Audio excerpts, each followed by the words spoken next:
You're listening to Let Me Tell You Why You're Wrong, all on Georgia Radio Network.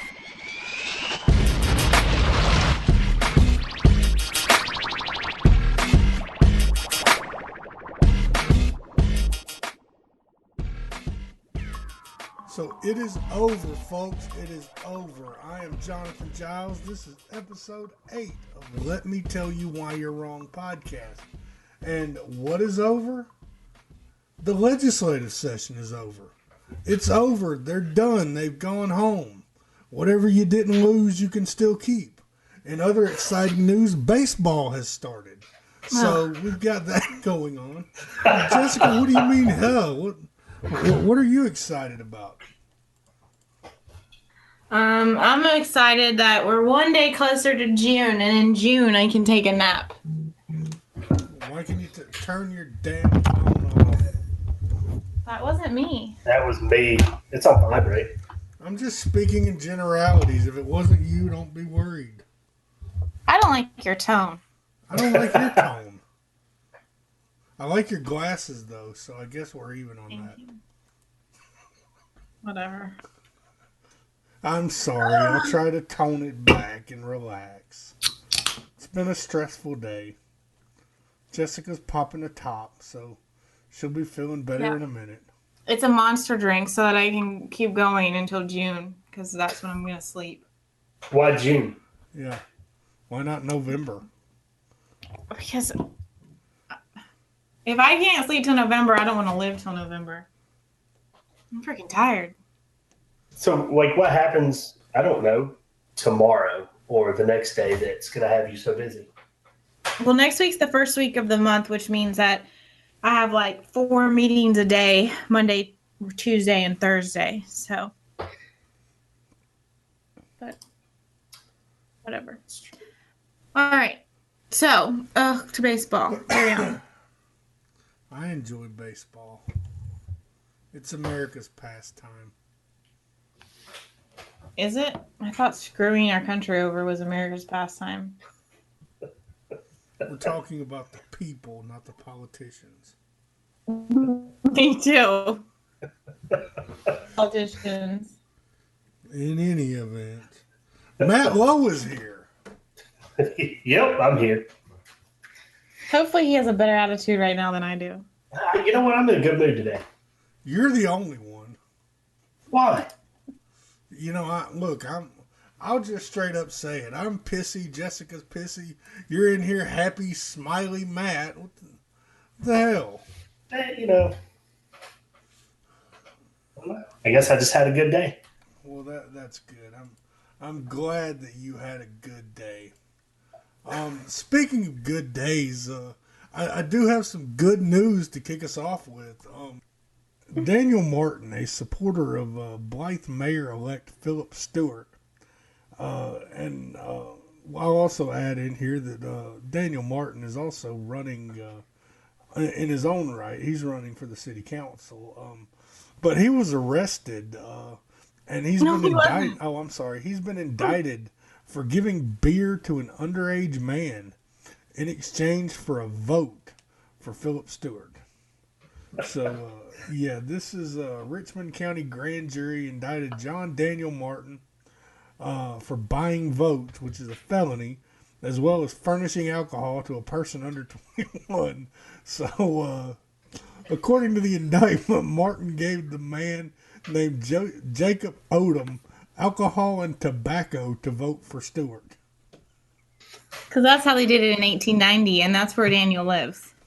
Right? I was going to say, isn't he that dude that's like always saying something like let's overtly racist? We need to back up a bit here because we do need to bear in mind that, you know, there's people that listen to this podcast that may not really understand why this is significant. So, you know, Jessica, you're the one that's really the most familiar with this. If you could kind of bring the listeners up to speed of exactly who Daniel Martin is and your history with him, that would be helpful for this story. So, sure. So I met Daniel Martin in 2014. I was working for Delvis Dutton, who was running for Congress in the 12th district. He's actually running for State House in District 157 now, so make sure you vote for him over Bill Werkheiser. That is an endorsement and the opinion of all in Georgia.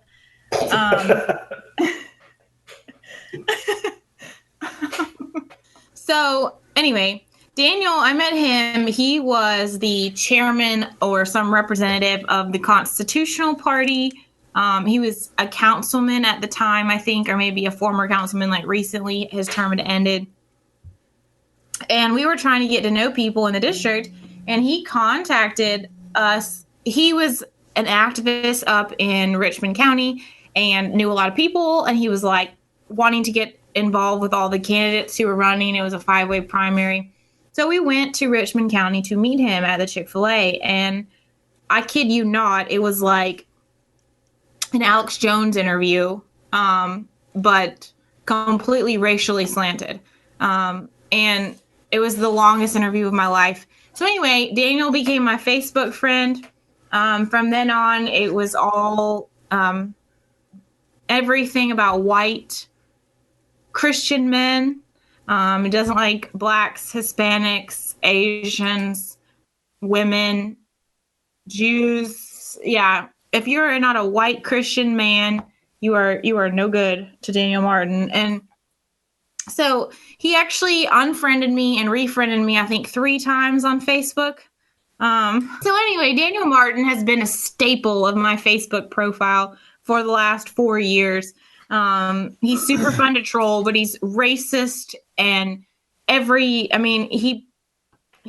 he's there's no other word. He's just a flat out racist in every worst sense of he'll offend anyone. He thinks that it's just not being politically correct. He thinks the South will rise again, and he's ready to lead the charge.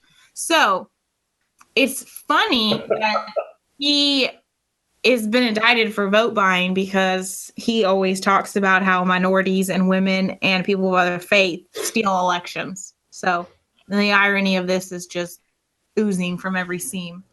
Well, look, I mean, that's the thing is he's, in his mind, I mean, I imagine that, playing devil's advocate here, I imagine that Daniel Martin probably buys beer and cigarettes or dip for underage kids at the gas station pretty often. So he just kind of seems like that kind of guy. So, He's a piece of work for sure. I don't know if it's just my appearance, if I just don't look like the kind of guy that would do that, but back, maybe 5 years ago, I would get hit up by the kids at the gas station, but kids at the gas station don't really hit me up trying to get beer and cigarettes anymore. I've never been asked, ever.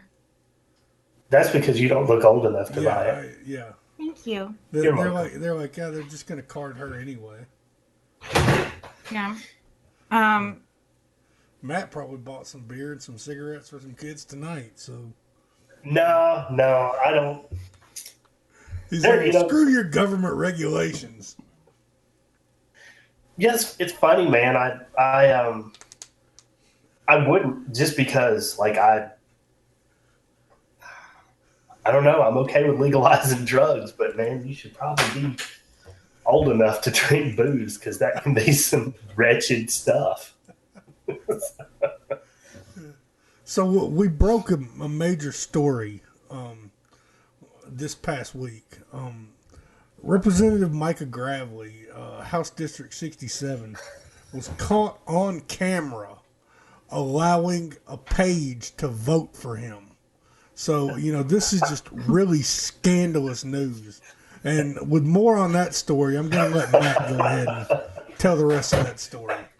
Nah, it was my daughter. She was up there paging for the day. I think it was Tuesday. And yeah, he told her which button to push, and he let her cast a I bet vote. it was the green one.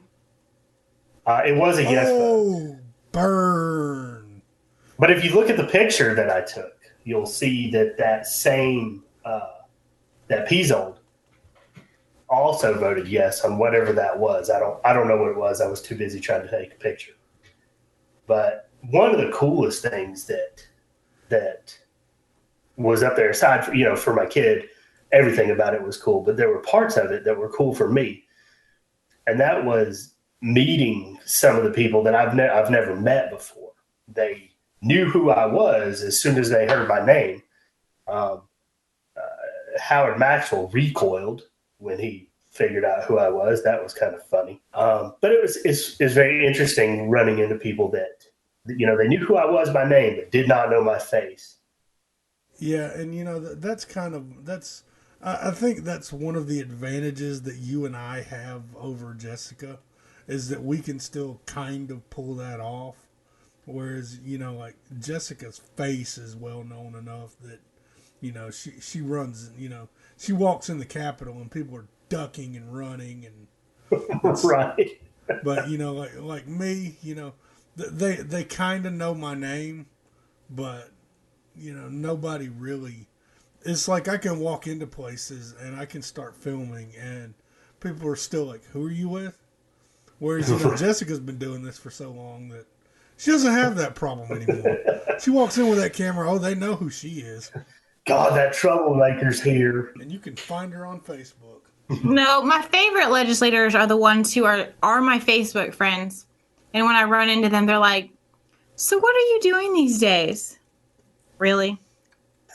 Well, clearly you're not being followed. I literally tagged you like 2 weeks ago for voting like a jerk. And now you want to ask me what I'm doing? You're tripping, bro. The coolest thing up there that whole day, though, was when they brought Zell Miller in to the rotunda. And I guess it was the State Patrol Honor Guard that came in with the bagpipes and everything. We were up on the third floor, and it just echoed up through there. It was really cool. Kind of gave me chills. But I think obviously this was not planned or anything, but I think it was pretty neat that the legislature was in session, because had it not been, the level of respect and honor and recognition would have been greatly reduced. So I'm just glad that everyone was there to pay their respects. Right. Did you see he had 3 presidents speak at his funeral? Yeah. That was something else. Pretty incredible. Did y'all ever meet him? No. Giles? No. No. I met him a few times. Once was back in like 2004 at a book signing. And I had it was actually for his book. And, him and Sean Hannity. But I had just signed my contract with the Army, and I was waiting on my dates to head for basic. And I was talking with Mr. Miller kind of off to the side after some of the stuff was over. And we talked a little bit about that, and he signed my book and, wished me well in the Army and whatnot.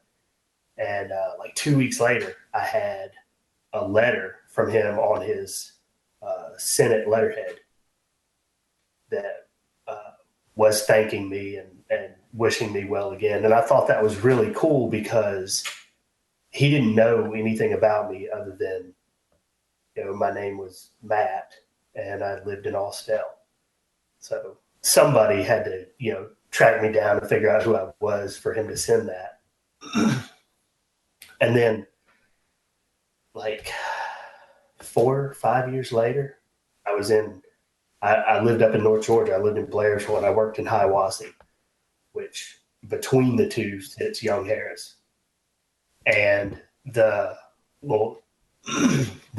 girl that worked the front desk in the surveying company that I worked with was dating his grandson. And when she told me about that, I relayed the story to her about that book signing and then the letter and everything. And the next day he showed up in the lobby of the office with his new book about Brasstown, signed it, talked to me a little bit, he remembered the conversation we had at the book signing in 2004. It was just really cool. He was a remarkable man. His memory was clearly impeccable. But I don't know. My personal experience with him like that, I liked him a lot. And I went to college on the Hope. So, okay, so, I think that most people know by now that, that listen to this show regularly, or even if you just listen to that last exchange, you probably got the idea that we're all, very libertarian leaning, some to different extremes. Matt's all the way over on the anarchist spectrum.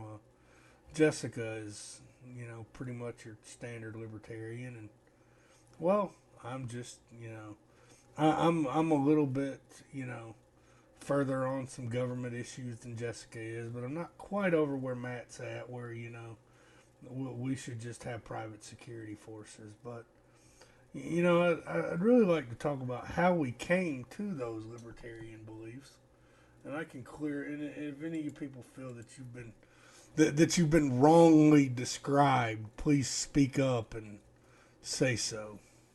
I've just never been the least radical person in a group.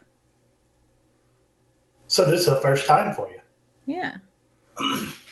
So Matt, why don't you tell us when you finish chewing what how you came to anarchy. All right. So I kind of alluded to it a little bit ago. So this one time at band camp? Something like that. No, man, I used to be like a diehard Republican. I always had. What? Nothing. You were standing in line for a Sean Hannity book. Yeah, I know, that's what I'm saying. I was a diehard Republican. I stood in line for Sean Hannity. It was the Deliverance from Evil book. They had a book signing at Gwinnett for. But anyway, so obviously Republican, had some libertarian type beliefs, not a whole lot. And I started dating a girl who was doing paper for her master's degree. And it was about a relationship between people who are polar opposites, right? So if you've listened to this show, you figured out that I hunt and do a lot of outdoors things. But she was an extreme liberal, a card-carrying member of PETA. She was a vegetarian.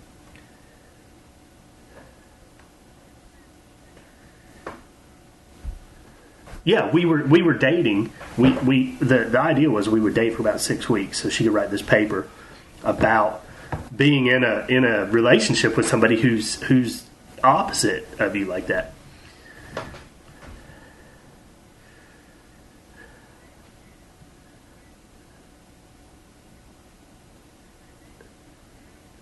Well, a year and a half later, at the so yeah, no, that's how it started, and we dated for about a year and a half, and it wasn't until we figured out that we could get along well, despite our differences, which were extreme.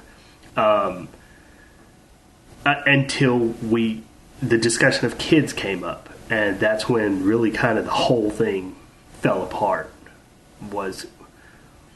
It had to do with the way that we would raise children. I have some deeply held religious beliefs that I believe, and I think that I should raise my children with those beliefs. She was not a religious individual at all. She described herself as spiritual. She, chakras and auras and all that nonsense.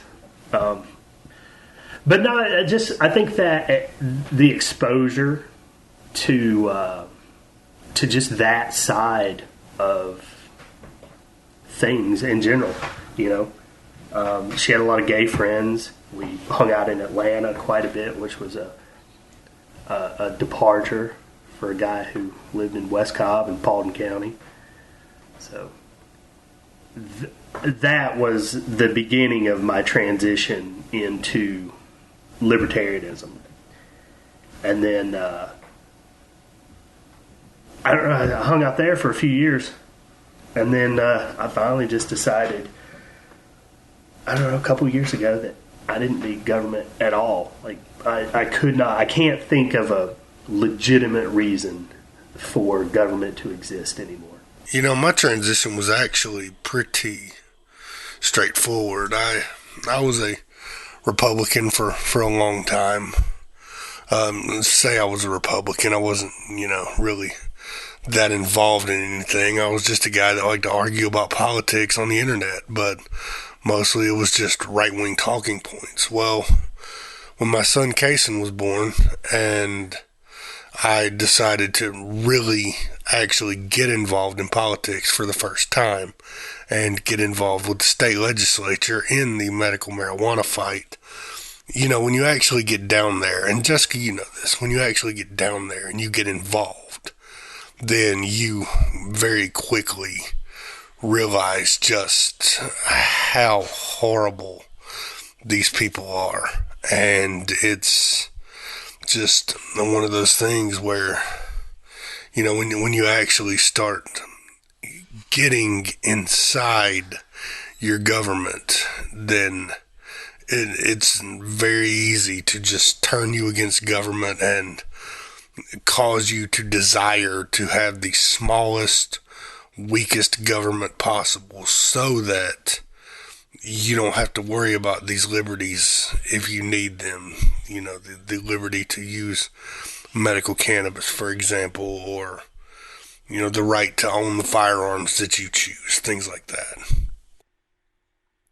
So I kind of went through something the way that you did with the legislature. Like, I worked as a bill analysis and policy analysis person since 2012. And so I saw a lot of, like, these are our values, but this is how we're voting. And so that was simultaneously happening while I was also working on a local story when I first started blogging with Andrew Wordies, who was the Roswell Chicken Man. And I, too, had come from the Republican Party, but didn't always agree with everything that they did, but found myself to be a little bit more tolerant than some of their mainstream people. But anyway, I met Andrew, and he was fighting a fight with his local government, and it was just complete overreach into his life, and harassment, and just like total abuse of power in every sense, in every branch of government. And no one would help him. Local, state, judges, nobody would help him. He was just out there on his own. And he ended up taking his own life at the end of his journey. And it was when he had such an impact on me ideologically, but watching someone's life be destroyed financially, mentally, physically, in terms of his health, everything, like, it changed my life forever and changed my politics, and I just can't support so many of the things that, like, our state and local governments try to do. I mean, of course, everyone thinks the federal government's out of control, but, like, where we see true policy being made, I just can't support what they're doing because I see how easily things can be abused. And so, he single-handedly had the biggest impact on me. But, yeah, so between that and the legislature, I mean, like, at this point with the legislature, I'm just like, why don't we just not have one and see how that works out for a little while? The biggest one that I saw about the Second Amendment crusading kids out of Florida was this David Hogg kid. In one interview, he says, that, like, he was at the school when the shooting went down. And then in a different one, he says that as soon as he heard there was shooting, he grabbed his camera, he got on his bike, and pedaled the 3 miles to the school. And I thought that was an interesting thing that I'm trying to find it. That is something that I've tried really, really hard not to, I've tried very, very hard to not, really just outright bash those kids. Because, look, I mean, I don't agree with them. I mean, I think that's pretty obvious. I don't think any of us agree with them. But, I'm trying really hard to allow them to speak. But, I'm going to say it, and it's controversial, but that David Hogg kid is a media whore. I mean, there's just no nice way to put it. I don't know. All of them are kind of that way, really. I mean, frankly, look, let them say what they want. Yeah. That's their right. They can say it. They can feel about whatever they want. But at the end of the day, they're 17-year-old kids, and they don't know jack. Yeah, and look, I'm not getting into all this weird conspiracy. He's 35, and oh yeah, no. I'm not getting into all that because I don't believe any of that. I truly do believe that these are kids who attended that high school. However, these kids have said their piece, and now it is turning into like this entire media show. And look, you know what? I'm going to be really blunt right now. I can't go too far off into bashing them because there was a time in the medical marijuana movement when I was that guy. And, I was all over the news. I was calling reporters. I was trying to get on the news more. So I get it, but I also see through it. But you also weren't advocating for people's rights to be taken away. Well, yeah, I mean, absolutely. I mean, that's certainly a huge factor as well.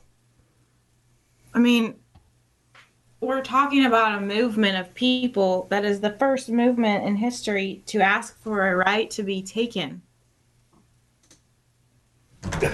Right? There's one of the kids, he was quoted, he said, "We want Americans to stop being afraid of demanding our politicians to take action. They work for us, we don't work for them. The March for Our Lives is coming out and saying to our employees, you suck at your job."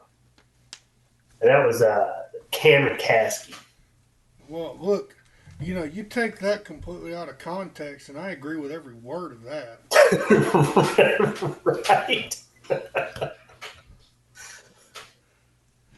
But it's like I've said time and time again. Do these kids who are protesting this, can they name their state reps? Can they name their state senators? Can they name their U.S. senators and their U.S. Congress representative? I mean, like, you can't just be angry and, like, my whole thing is, what is the step after being angry and calling out for all this action? Because very few times in history has a movement of criticism alone ever done anything. You have to actually do something. They can't run for office. So what is their next step? That's what I want to know. Along those same lines, they the kids were getting bashed for stating that, for complaining about the clear backpacks. And, a lot of people are like, you care about this, but you don't care about that, blah, blah, you deserve the clear backpacks. No, it's like the clear backpacks are security theater. They're not real security. It's like taking your shoes off at the airport. It does nothing. When I was in school, we had to have mesh backpacks. And all it did was, like, get your books caught up on the edges and get stuff, like, lost and all jammed up in there. It was a total sham. Well, we weren't allowed to take our book packs to class. We had to leave them in our locker. It was stupid. They started that at the beginning of my junior year of high school. They went to clear backpacks, and then in pretty short order went to no backpacks, and you just went to your locker. They took our breaks out between second and third period and sixth and seventh period. They took our breaks out and extended the times between classes to allow us time to get back and forth to our locker. I never had this. Really? Yeah. Well, apparently your school didn't care about your life. Well, yeah, let me tell you legitimately about school security at my school. I used to leave school every day, like, and nothing ever happened. I'll tell you one of the greatest examples was I was dating this girl, and she and I left school probably about 9:30 one morning. Didn't check out. We just got in my car and left. And we turned right out of the school, and I saw blue lights come on behind me, and it was the school resource officer. And the school resource officer walks up to the car. Mr. Giles, how you doing today? Doing just fine. Did you check out? No. Ma'am, did you check out? She says no. He looks back at me and goes, where y'all going? Going to Chick-fil-A.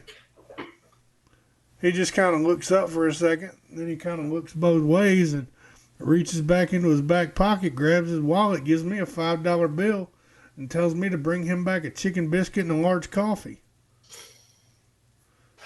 That was the security that I had at school. Right.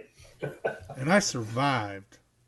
So the Outdoor Stewardship Act that I talked about a little bit in an earlier episode, which was where they take a revenue from a special use tax that's applied to hunting and fishing gear, outdoor gear, bullets, ammo, guns, tents, sleeping bags, things like that. And it's all supposed to be used for outdoor related stuff within the purview of the Department of Natural Resources. And it had previously just been going into the general fund. And this bill was supposed to take 75% of that money and stick it into a trust fund. And it has passed, but somewhere along the way, they absolutely murdered it. And they changed it to where only 80%, up to 80% of the money can be put in that tax fund. But for the foreseeable future, they will only do 40%. Well, that's typical of the legislature. Right? Here's the bad thing is, as I was watching it come through the Senate had moved it to a max of 50% and starting out at 20%. Well, I just want to interject before we go back to the bills, because this is why I am so stubborn and ideologically unbending, because if you don't start at 100% of what you want, this is what you end up with. Like, we don't have a legislature that drops a bill and keeps the bill at what it's promised to do. If you don't, and it's not just this, but if you don't start at 100% of what something should be, you're going to end up with less than what you would if you had been ideologically consistent in the first place. And this is the perfect example of that. Right. Yeah, they kind of did. I don't want to say they kind of did. In another bill that I was watching that I talked about some was the hunting mentor program. Right there in the last hour, they added a non-resident youth hunting license for $50, which isn't that big of a deal, but I can't think of a time or a state where they have made 8, 9, 10-year-old kids buy a license, and it seemed a little odd to me. It's a little bit extreme. I mean, it's basically an additional tax on an existing hunter, because you're not going to, a kid is not going to pay their own fee through tax. You know what I mean? Like, it's right. Yeah. It's the dad or the granddad or uncle or friend, whoever it is that's taking him. Gotta be a man, huh? Well, not everyone had or has the kind of mom that I had who did crawl up into a deer stand and take me deer hunting. with, no real prior knowledge of the whole thing. Right. It's kind of funny. That's wonderful. Yeah. On the marijuana front, we took another small incremental baby step forward this year. So, woo! In the last part of the day, HB 65 did pass. So now you can add PTSD and intractable pain to the list of conditions that you cannot legally purchase cannabis oil for in this state. So, Well, I think we should read the names of the people who voted no on that. I've got them pulled up here. So the senators that voted no on HB 65, which, by the way, is literally the Senate bill that was passed through the Senate. They put the Senate language into HB 65 and just added those two conditions. And so it was actually all the Republicans that voted no on it, including John Albers, Dean Burke, Bill Calsert, Steve Gooch, Marty Harbin, Bill Heath, Greg Kirk, Kay Kirkpatrick, William Ligon, Josh McCoon, Chuck Payne. There's two Thompsons, so let me see which one this is. Looks like Bruce. yeah, I was fixing to say it should not be Kurt Thompson. Bruce Thompson, Lindsey Tippins, and the ever wonderful Renee Unterman. And then on the House side, it was Buzz Brockway, Kevin Cook, Randy Nix, Greg Morris, Ed Setzler, Dominic Laricchia, Brad Raffensperger, Clay Perkle, Ed Reinders, and Mark Morris. So those are the wonderful people who do not think that you should be able to medically treat yourself without the permission of the government. Well, all right. Well, what about you, Jessica? What bill would you like to highlight this evening? Well, I had actually the low THC on my list, so I'm presently fumbling for. Oh, I stole your thunder, huh? You did. Well, you know what? I did find a bill that died, and I was happy about that. What was that? And that's it was I think it's, I'm working off memory here. It's Senate Bill 450, which was the baiting bill. There were a lot of people that I talked to that were for it only because they wanted parity in the law, because in the southern zone it's legal to bait, but in the northern zone it's not. And, yeah, but that has something to do with disparities in the deer population, correct? No, that has to do with, it has to do with kind of the people here in and around the city versus people that are, in the outlying or more rural areas. Okay. Folks in the I city. just always figured it was an actual deer management number, and they made it more difficult in the northern zone because there were more deer that needed to be culled in the southern zone than the northern zone. No, man, we have they want us to kill more deer up around here than they do in the southern zone. But I'm happy for it, and I'll tell you why.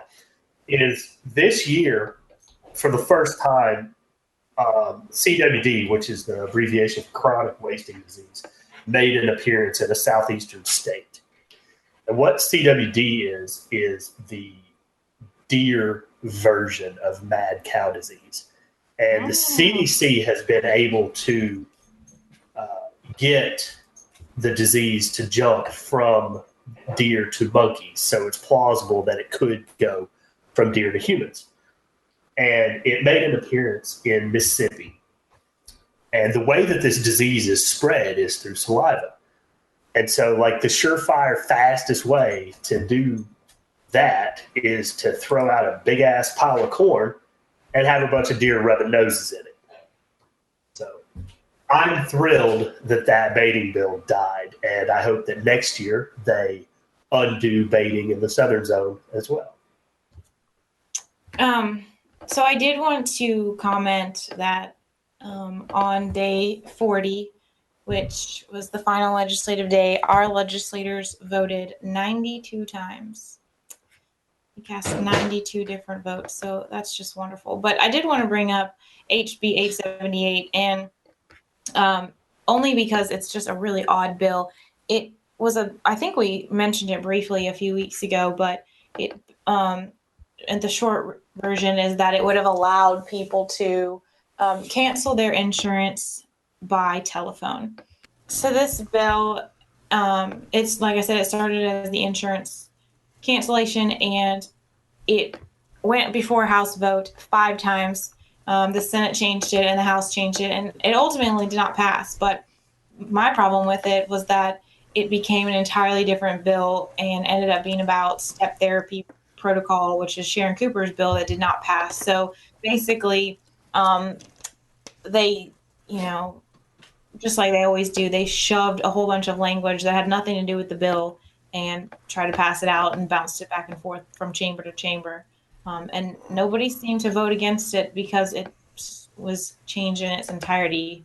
Everyone just had a problem with the fact that you wanted to change your insurance over the phone. So now let's move on to the loser of the week. Jessica? She's not going to do it. I'm going to have to pull it from previous audio. She's in a no fun mood tonight. I also have a house full of people, so. You know what? That makes it even better. Right. It's a loser. All right. Turn around and look at it when you do it, too.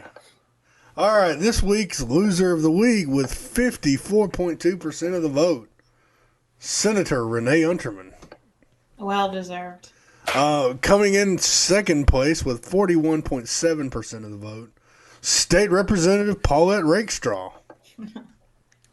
And coming in a distant third with 4.2% of the vote, Attorney General Chris Carr. So, Jessica, I think that what has happened here is I don't think that our listener base really has the same, animosity for Attorney General Chris Carr that you do. But in any event, congratulations, State Senator Renee Unterman. Why did we nominate her again? Because she supported setting up Georgia's own NSA. Oh, that's right.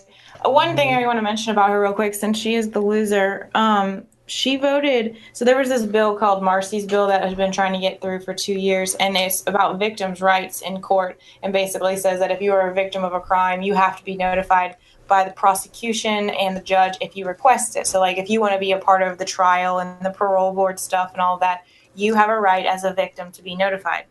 Renee Unterman was like one of 2 people to vote against it. I mean, the woman is just out of control. Did she actually have an ideological issue with that, or was it just a hate vote because she didn't like his sponsor? I did not hear her vocally speak out against it or anything. So it was probably just a hate vote. Probably like a total Betty Price move where this person voted against mine, so I'm voting against theirs. So she's just continuing to be a loser. She certainly is. So who are we going to nominate this week for Loser of the Week? The legislative session is over. We did have a suggestion from a listener. What was that suggestion? That suggestion was the Georgia General Assembly should be nominated as the Loser of the Week.